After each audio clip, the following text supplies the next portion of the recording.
A falta de chuvas tem provocado mudanças no costume das famílias. Somente no estado de São Paulo, 16 municípios passam por racionamento. Na região do Vale Litoral, o problema ainda não acontece, mas a seca já baixou e muito o nível da represa de Paraibuna. Veja agora o relato de moradores e de quem depende das águas para trabalhar.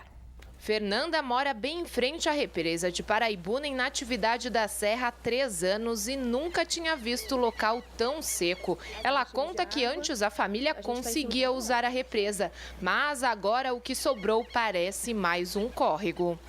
Andava de lancha, nadava, jet ski, pescava. Era uma forma de lazer mesmo. Tinha bastante água, bastante mesmo.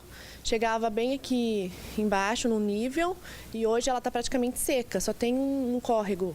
A família dela ainda não foi prejudicada pela falta de abastecimento de água, mas Fernanda se preocupa em não ver o local cheio novamente. A gente não sabe se a água vai voltar de novo, quando começar a chover, não tem como saber, não tem como ter uma previsão, né? E não adianta o povo falar que agora que tem que tomar uma atitude, né? Tinha que ter se conscientizado antes, né?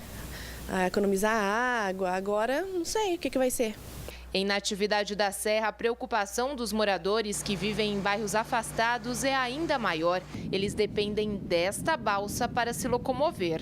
Em uma situação normal, aqui neste local, eu estaria totalmente coberta. A represa já abaixou cerca de 15 metros e, segundo os moradores, a cada dia desce 15 centímetros.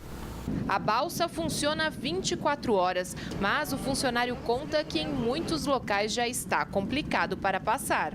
Isso porque estreita o canal, daí fica difícil para a gente encostar a balsa.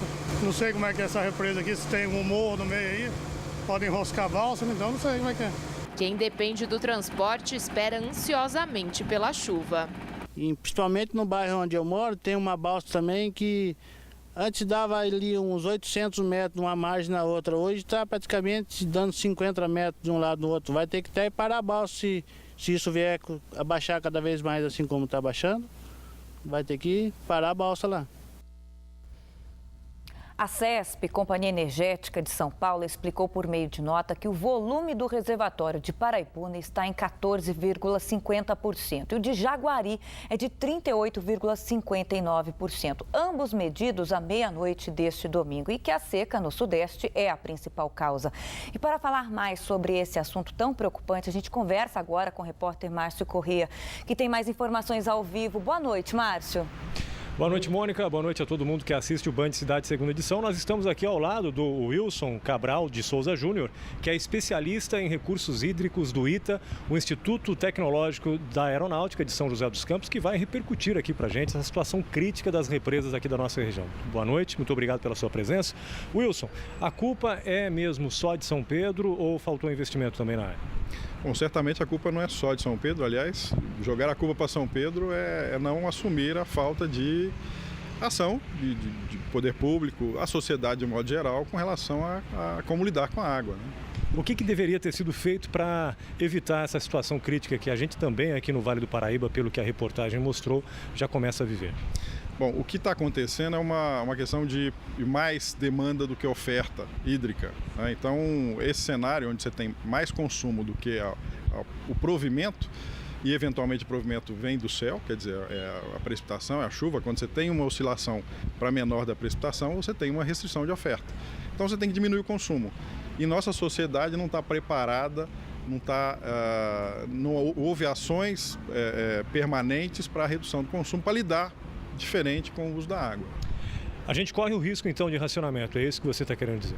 Corremos o risco de racionamento. Na verdade, nós só não estamos numa iminência ainda do racionamento, porque ainda tem água na represa.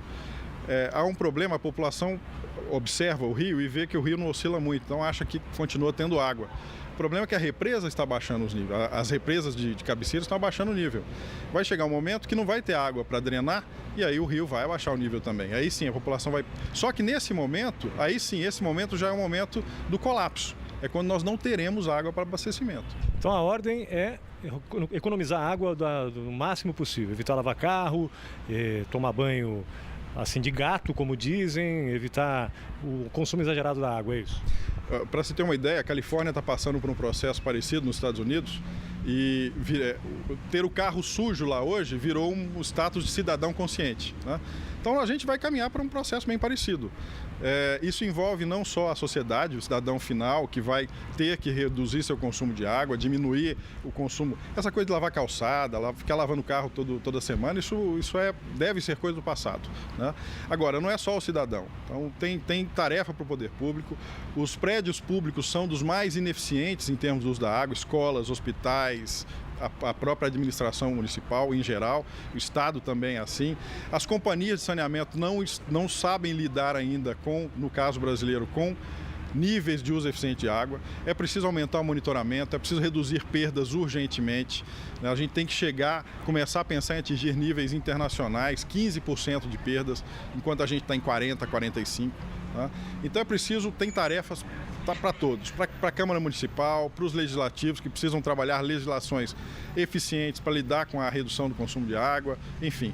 Okay. É só assim, essa nova cultura da água, só assim que vai resolver essa nossa atuação junto a recursos naturais. Muito obrigado pelas suas informações, pelas suas explicações. Voltamos ao estúdio, Mônica. Obrigada, Márcio. E amanhã pode chover na região, mas de forma fraca, o que não deve melhorar o nível das represas. As temperaturas vão cair. Veja os detalhes da previsão do tempo no mapa.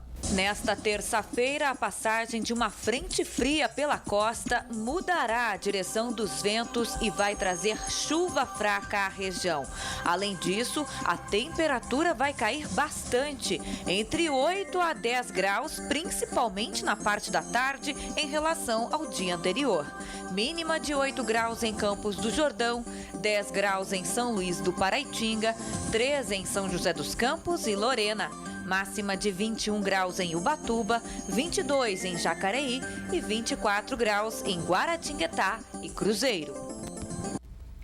E a seca é a principal suspeita de um incêndio hoje à tarde que atingiu a área do Banhado, na região central de São José dos Campos. Segundo o Corpo de Bombeiros, o fogo teve início no fim da manhã e foi controlado por volta das 3 horas da tarde. As proporções do incêndio não foram informadas. E na noite deste domingo, um incêndio em mato foi registrado no DCTA, o Departamento de Ciência e Tecnologia Aeroespacial, no bairro Jardim da Granja, na zona leste da cidade. Ninguém ficou ferido.